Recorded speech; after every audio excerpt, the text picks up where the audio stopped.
Want to make a difference in geographic fields? Volunteer with the North Star of GIS and help build a racially just geography for a racially just world. Sign up now at northstarofgis.org/volunteer. Welcome to our next episode in the environmental justice season of the Gaze podcast. I'm Erica Phillips, and I am delighted to welcome Dr. Adrienne Hollis. Dr. Hollis is the Vice President for Environmental Justice, Health, and Community Resilience and Revitalization for the National Wildlife Federation. In that role, she leads the environmental justice team to advance environmental and climate justice policy and programs while examining related health concerns. The Environmental Justice Program serves as a recognized resource for communities and other stakeholders. We're also delighted to have Dr. Khalil Shahyd. Dr. Shahyd is a senior strategist with the Green Finance and Economic Development Center at the Natural Resources Defense Council based in Washington, D.C. He has a BA in history from Tulane University, an MA in Sustainable International Development from Brandeis, and a PhD in energy and environmental policy with a concentration in urban political ecology from the University of Delaware. Dr. Shahyd focuses on federal policy and national strategies that create just solutions for environmental and climate crises, specifically by integrating clean energy and energy efficiency with affordable housing and community development. He has more than 20 years of experience in community and economic justice, organizing, planning, and policy advocacy. So we've got a powerhouse team for you here today. So Dr. Shahyd, let me begin by asking you to talk a little bit about how you began doing the work that you engage in. Wow, it's been a long journey. Let's start with that. For me, it really began with my upbringing and the way that sort of raised me into consciousness about various types of disparities, social, economic, environmental disparities. And so, my family, my mother moved us from Morgan City, Louisiana, where I was born, to Lafayette, Louisiana. She was transferred. She was working for an oil company, which eventually became Chevron. They bought out a smaller company. So she worked for many years with Chevron, retired as the head of environmental safety and permits for Chevron. And so, but living in Lafayette, Louisiana, which was a very racially segregated city, when she first tried to go into Lafayette, no one would rent her an apartment because she was a single Black mother. She had to get one of her colleagues from work who was married to go around and put in applications for her at places to live. But being at a big oil and gas company, there weren't many Black people. The woman she asked to help her was white. This woman, the only places she put in applications were on the white side of town. And so the elementary school I went to was called Plantation Elementary. My first baseball team was called the Rebel Reynolds. Our uniforms were based off of the Confederacy. So I essentially played baseball in a Confederate soldier's uniform, living in the South Side. And it wasn't until the 5th grade that busing took effect, right? And so we started to get bus students from the North Side to come into Plantation Elementary. And that was when, because for the first 3-4 years of school, I was usually the only Black kid in my class. It wasn't until 5th grade, going into 6th grade, when I went to middle school, that we started to get more integration of Black students. I started to have more Black friends. That moment really opened up this consciousness to me of what racialized inequality was and how it was related to where people live. And so since that moment, I've always been an activist. I organized my first protest when I was 15 years old, a high school student, because one of the bus drivers called one of the students an N-word. And I made all the Black students boycott that bus that day. For me, it really started in that moment, in that consciousness raising moment of seeing how spatialized disparities impacted our lives very early on. This is one time that I actually regret that we're not on video, because people will not understand that you are a relatively young person. This is not ancient history. I'm not talking to somebody who is 80 years old. Dr. Hollis and I are speaking to a relatively young person who is sharing his experience with segregation, redlining, and the implications of racism. So I just have to say that to clarify for our audience that is listening to this and not watching you. So please, Dr. Hollis, go ahead. Well, I'd like to hear more about your activism, Khalil, and how it led you to the interest that you have in geography and energy. Yeah. So when I graduated from high school in Lafayette, as quickly as I could, I got to New Orleans, which is, if you in Louisiana, that's the space that, you want to be. I had family there. My grandmother, graduated from high school there, lived there. So, I had ties back to that city. And to me, New Orleans is always home.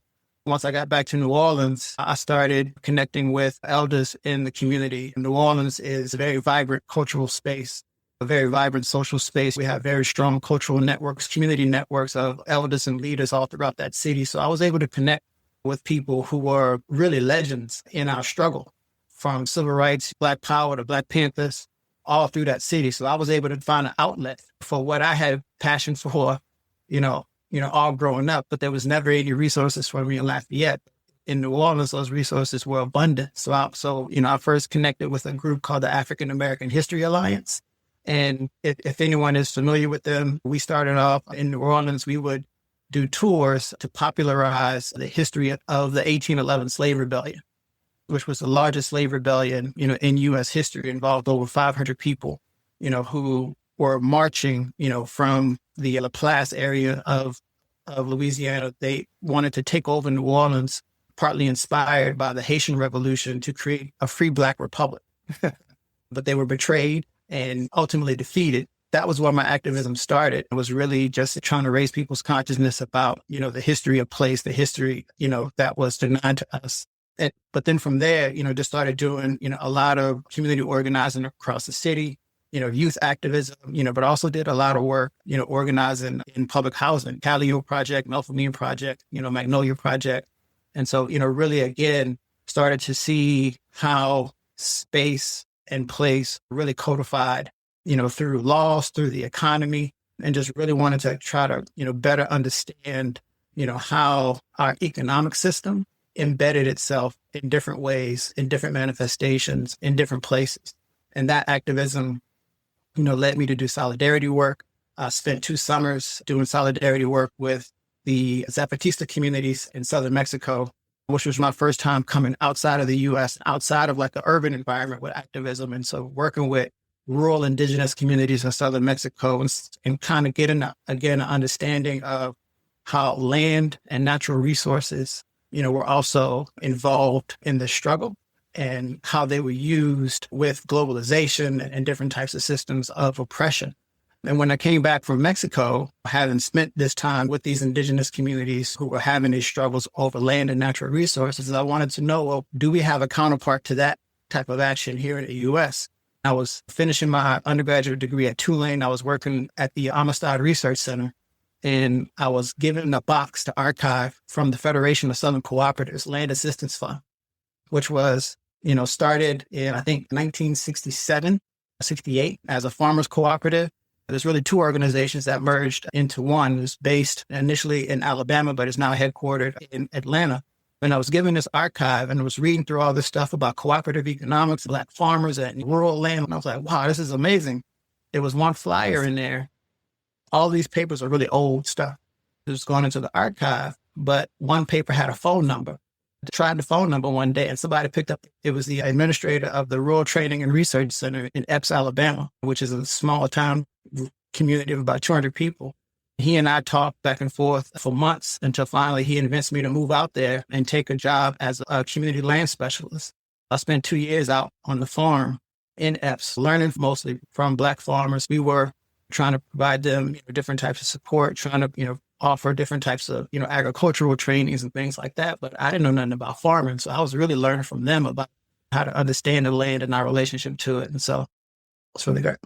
Oh, wow. That's interesting. I'm so excited that you got that foundation in Alabama, since I am from Mobile. I like to recognize the importance there. You've touched on different aspects of issues that have coalesced into this, your general interest. And I wanted to know how all of this pointed you to an interest in political ecology and environmental economic geography. From what I've read and from our discussions, how did all of that become that dissertation? So when I went out on the farm, I really started to get much more interest in regional economy. It wasn't just looking at household economics or labor economy. I was definitely much more of a leftist, a Marxist in my orientation. My upbringing is through the Black Panther Party. Two of my uncles, were Panthers. So I was very much following that movement. And its ideas of how the Panthers organized themselves spatially and thought about politics spatially through their ideas of intercommunalism and looking at community-based struggles. My connection to what I was learning first from the Zapatista communities and then from rural farm communities through the Southeast was trying to understand the relationship to land, nature, and the environment, and how control over those things really manifested in control over our economy and our lives. And as I was always reading, I found some work by these political ecologists, which political ecology is an attempt to merge, geography, anthropology, political economy to understand how environmental dynamics are related to power. Because, a lot of conservation environmentalists look at poor communities and say, well, poor communities are exploiting their environment. They don't understand how to manage natural resources or these kind of things. And what the political ecologists were coming back and saying was that, no, actually, capitalism is a problem. Capitalism is why Haiti is deforested. It's not because Haitians don't know how to manage trees. There was a lot of work happening in this space that I thought was really relevant to what was happening in our community. When I was looking at environmental justice struggles and reading a lot of literature in the environmental justice movement, a lot of it was coming from the sociology space, environmental sociology and those kind of spaces. But I wasn't seeing a whole lot of interaction with political economy. Political ecology for me filled that gap. I began to look at that stuff. The background for political ecology, is really sort of credited with these two guys, Piers Blakely and Harold Brookfield, who wrote this book, I think back in the 1980s, called Land Degradation in Society, which they sort of applied this political economic framework to understand, why environments in West Africa were suffering from different types of deforestation, et cetera. And so they're kind of credited with sort of creating this field of political ecology. But as I looked at it more, I said, well, actually, to me, the first political ecologist was Amilcar Cabral, the revolutionary who led the revolution in the South. He was an agronomist, a natural resource economist, and he built his revolutionary movement off understanding the land, understanding agriculture in his community, understanding what the land yielded, understanding, climate, and weather, across his society. And so he used his understanding of nature and of land to create his strategy to gain independence for his country. So for me, he's actually the first political ecologist, because not only was he the academic who studied it, but applied it to a revolutionary movement. That is really the standard for what any political ecologist wants to be. This is really fascinating. There's so many times when we speak with people, Dr. Shahyd, who don't consider themselves geographers. They go, well, I don't do GIS, but GIS is just the tool. It's not the actual work. I'm sitting here and my jaw's dropping as I'm listening to the different things that you are weaving together, the social impacts, the environmental impacts, agricultural impacts. I think this is absolutely fascinating. I do understand GIS, though. I did train on GIS. The first time I did GIS was while I was working on the farm in Alabama. Our forestry manager was a brother from Senegal. Amadou was his name. He's a great brother from Senegal. And he came to us from Tuskegee, where he did a master's in agricultural and natural resource economics. I would talk to him about his program. I was like, that sounds fascinating. I didn't know that you could study that. So much of my life was those kinds of accidental discoveries, especially when it relates to school, because I felt like all throughout my school career, no one ever pointed me in a direction and said, oh, this is what you're interested in. You should study X, or you can actually do X. It was always for me just really trying to figure it out. So I met him. And when I left the Federation, I enrolled in that program at Tuskegee, his graduate program in agricultural economics. But I only spent a year there because I felt like the economics that they were teaching was really this sort of neoclassical, neoliberal economics. And I used to tell them, if we follow the model, Black farmers won't exist in 25 years. We need something different. But it was there that I first got to do GIS. And I just remember we had a full class and we only had 3 computers. So we would all stand around and take turns on the computer trying to learn GIS. I later did some GIS courses with Esri at T Santa Barbara. I spent 12 days doing intensive GIS courses with Esri. I'm going to ask this question, but in a way you've already answered it. The question was, where has geography and spatial analysis most influenced your thinking? But it sounds like everything in your background has connected to spatial analysis. Tell me more about how you see that influencing your work. Yeah, absolutely. So I feel like, in every space, and I should also mention, there are legends like Ruthie Gilmore's work, people like that, but I should also mention Clyde Woods, who did a lot of work on the Mississippi Delta. He was a personal mentor to me. He was an urban planner, but he was really a Black geographer. He studied politics and economics. The political economic geographies of Black communities is what he did.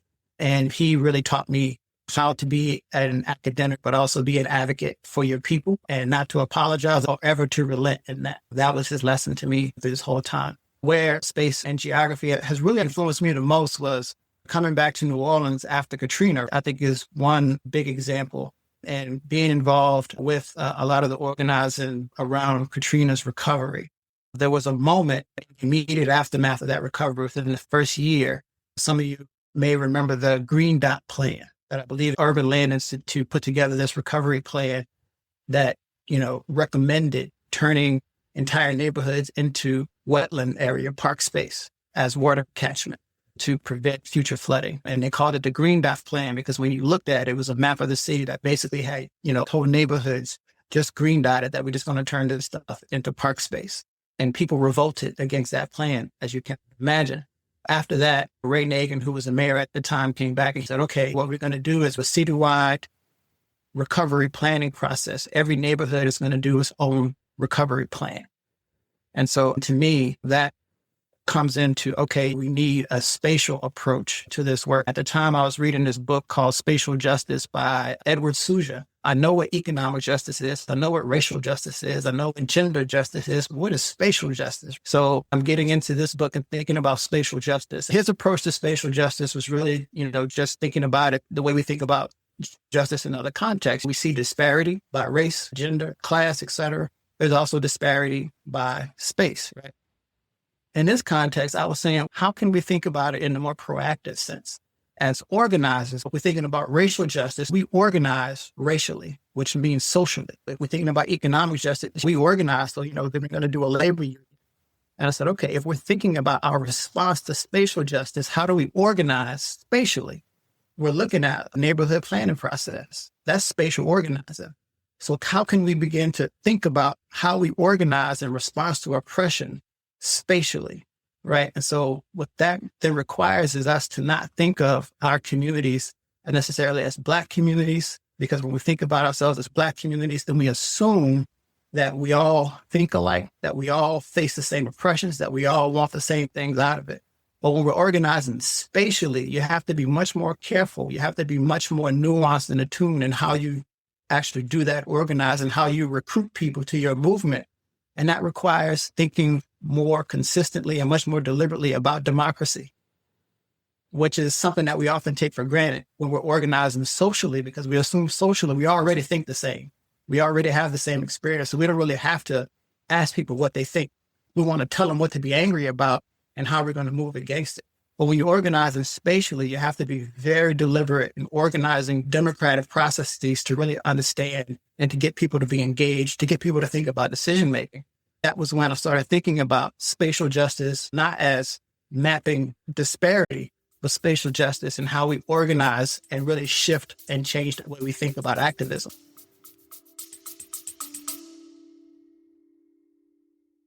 Invest in racial equity in geography. Your donation to the North Star of GIS fuels scholarships, mentorship, community-driven initiatives, and more. Give today at northstarofgis.org/donate.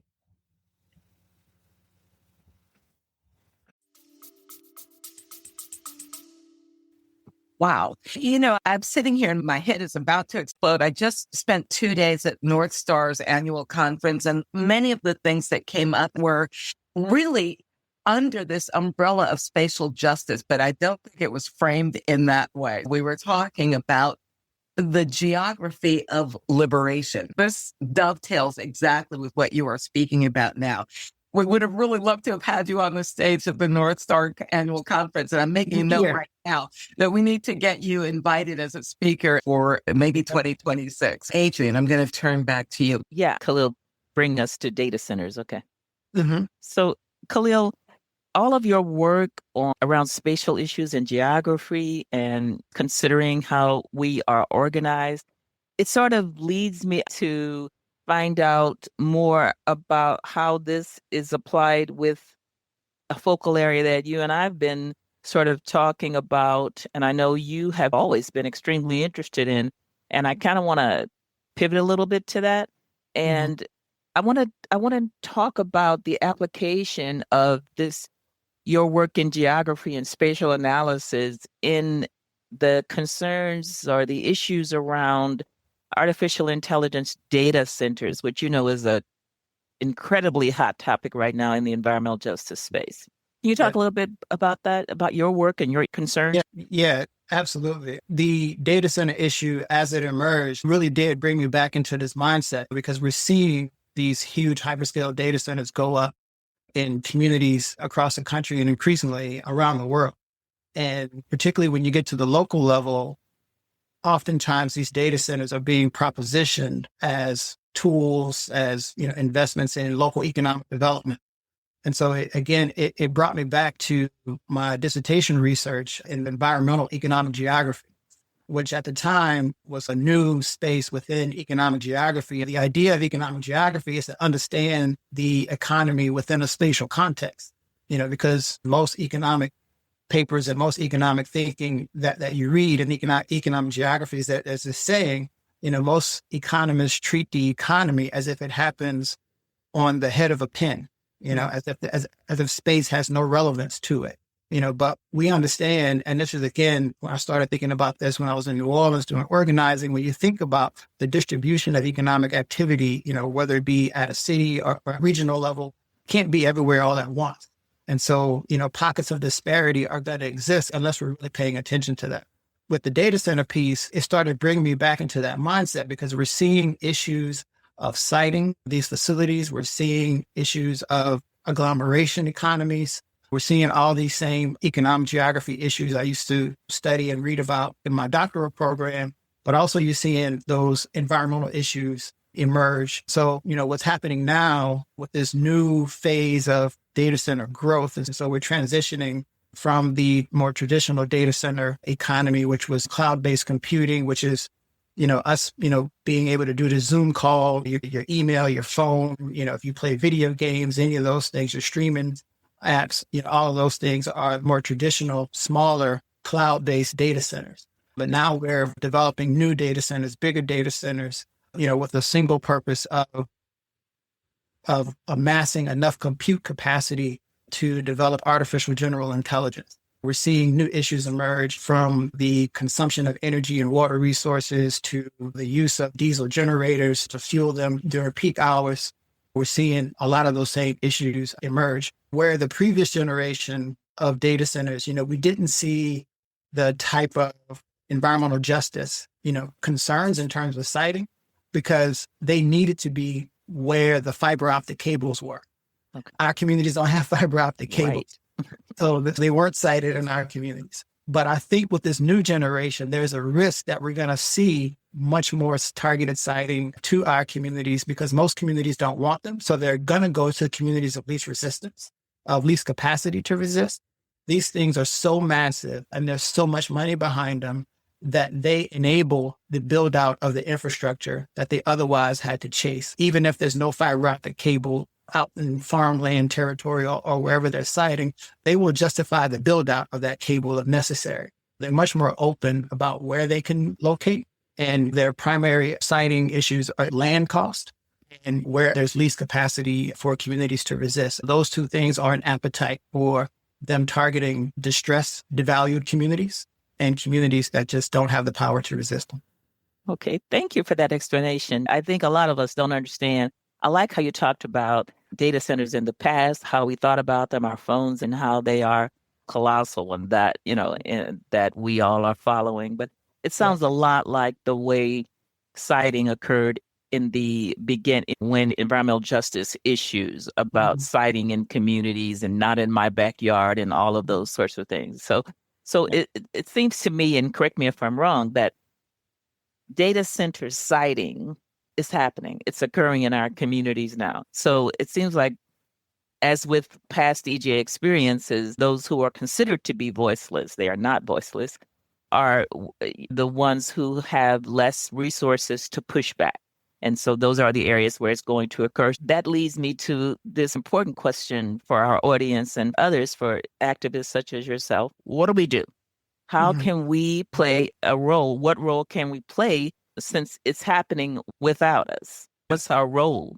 Yeah, it's a tough question. What I learned and appreciated most from the environmental justice movement is it can be seen as a burden, but it also gives the movement a sense of clarity about the world that a lot of other spaces don't have. You have to be holistic, intersectional in the way we approach these things. And that is both in space and scale, but also in the issues we talk about. I think no one has had to do that to the degree. No one does it as well as environmental justice groups and folks on the ground. And I would say, in this data center issue, I think it's important to say, because both of us, work with big green organizations, we were not the first on the scene to understand this stuff. This came from frontline communities that were experiencing this stuff on the ground. I was not aware that any of this stuff was happening until I saw Keyshawn Pearson and those folks in Memphis stand up and rise up against that XAI facility in Memphis. That just blew the lid off of this thing, that this stuff is happening and it's already here.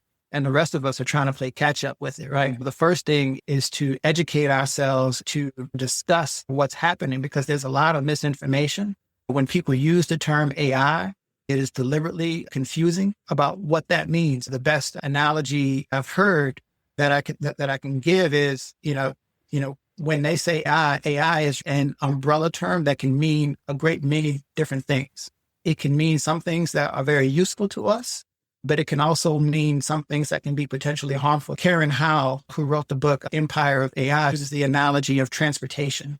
Saying the term AI is like saying the term transportation. Transportation can mean many things. It can be a bike, it can be a skateboard, it can be a car, it could be a horse. And so, if you need to get from your house to downtown, you need transportation. It can be public transportation, it can be in car.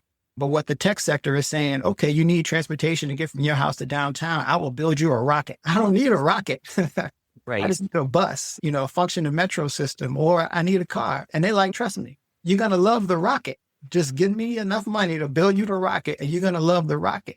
But that's not what you asked for. And so that's kind of what's happening with AI. And so we have to really understand what's happening. A lot of the misinformation is misinformation, particularly at the local level when it concerns economic development. These things, they don't bring jobs. They don't bring a ton of tax breaks. I've looked into Loudoun County, Virginia, the data center capital of the world. Loudoun County has more than 200 data centers. For fiscal year 2024, which is the last year that we had numbers on, the county, about a third of the county budget now comes from taxes from data centers. Most of that is from sales taxes, because the computer equipment, the chips, they burn them up so quickly because these things are running 24/7 that they have to replace them every 2 to 3 years. And so they got like $800 million just from sales taxes from the computer equipment. And they got about $90 million from property taxes. But they got 43 million square feet of data center in Loudoun County. So it comes out to about $20 per square foot. Wow. That's less than what you'll get from a Walmart. That's less than what you'll get from an apartment building, in taxes. So they're not getting a whole lot per square foot in property taxes, and they're not getting the jobs. And they'll often tell you that, oh, well, this is your opportunity, that this is your gateway into the digital economy. That's not true, especially with these hyperscale facilities. So that's what they say in Memphis, that, this XAI is going to generate other opportunities in the digital economy. But this Colossus facility is a 1 gigawatt data center that you have no access to. You can't use the compute capacity of that data center. It's only devoted to one purpose. So it's just a big box in this neighborhood that has zero relationship, providing zero services to the city of Memphis. It's just there for extraction. And that's why, this AI economy is being compared to a new colonialism, because it's just extraction from our communities. For another episode, I think we might want to delve further into this issue, because everybody's looking at the cost of energy, right? What does this mean for me as a consumer? If these data centers are consuming so much energy, what is the impact on individual consumers with not being able to access that energy? And what is it going to do to our costs of heating our homes and having electricity in our homes when we're competing with these big data centers? Dr. Shahyd, you and I are both in the DC metro area. I don't know if you've seen it, but there are a lot of ads running on television right now talking about how these data centers are creating jobs. So I don't have to travel 4 hours to get to my job. I can now work closer to home. So they are creating this perception to voters that these data centers are going to be a net positive. And if I'm hearing you correctly, it's the exact opposite of that. The jobs are not there. The revenue is not there. More is being taken out than is being brought into these communities. And I'm fascinated to hope that we'll have more discussion around just this issue in the future. We are coming to the close of our time together today. I'm hoping you will help us to include some of the books that you mentioned today. We can share that out with our listeners. We're also putting your attention to the North Star website. We're going to be publishing some maps where we know there are data centers, and they will be interactive maps that will allow you to overlay your own data to see where data centers are located and the demographics around those data centers. You used the term the communities of least resistance. And I think that's a really interesting way to describe these communities. It's not that they don't want good things. It's that they often are burdened with other issues that may take priority. And so they're not resisting this issue while I'm trying to make sure I've got food, I've got healthcare, I've got transportation. Do you have some concluding remarks or questions for Dr. Shahyd? Yeah, I do have one big question, Khalil. If you could succinctly explain for our listeners, when it comes to data centers generally, what is it? How does it affect me? And what can we do about it? If someone just come up to you and asked you that in the street. So again, when we talk about data centers, we're talking about hyperscale data centers. These are data centers that are 100 megawatts to a gigawatt to 2 gigawatts. And we're talking about data centers that use more energy than an entire city, that use more water than an entire city. These data centers are training for artificial intelligence. If you're like a digital entrepreneur, or if you're a city who wants to use digital tools to enhance city services, you can't use that compute power to do any of those things. This is just a box to create artificial intelligence. What we need to do is, one, understand what's happening. We need to talk to our public officials very early, because they are under a lot of pressure to accept these deals, because there's a lot of money involved. This industry is awash with money. Over the last 3 months, the top 4 or 5 tech companies have spent close to $200 billion. For the entire year, they're going to spend upwards of $400 billion on data center infrastructure over the course of 2025. And they're planning to spend even more next year. So this stuff is coming. Get with your local officials, understand your local zoning code, because they are taking advantages of loopholes in zoning to site these facilities. Talk to your public officials and understand the misinformation about job tax breaks and tax benefits. A 250,000 square foot data center will employ at max 50 people. And half of those might be remote workers and the other half might be contractors. Right. Really understanding a lot of the misinformation here is going to be key, pushing those levers, to be able to push back. Cities like Lancaster County, Pennsylvania, for example, just recently passed a preemptive community benefits ordinance that says any data center that wants to come into Lancaster County, you have to uphold this standard of community benefit and tell us how you're actually going to help us meet these community goals. The state of Ohio just passed a tariff, which requires data centers to pay 85% of their energy costs up front. Just doing that alone shut down half of the permit requests. in Ohio for data centers, because what also happens a lot of time is the same company will put in permits in multiple states all at once because they're trying to see who's going to give them the best deal. And that spikes utility costs, which have already gone up between 7 to 10% regionally and nationwide, and are expected to go up by about 30% by 2030 just from these data centers. So those are different ways people can fight back. Ultimately, make yourself aware of what's happening. There are resources out there. People are organizing, and it's going to be tough to stop. But I think it's only as tough as the effort we put into it. Yeah. Thank you so much, Dr. Shahyd. I do want to say that in an effort to educate communities, Dr. Shahyd will be a guest that the National Wildlife Federation's Environmental Justice Program is having on data centers, a 2-part series. The first one should be in January, and he is our guest speaker. You'll learn more about data centers and their effects on communities, particularly related to health and economy. So thank you so much. I can't wait to listen to that. Dr. Shahyd, thank you so much for your time today. This has been a fascinating discussion. Thank you. Great.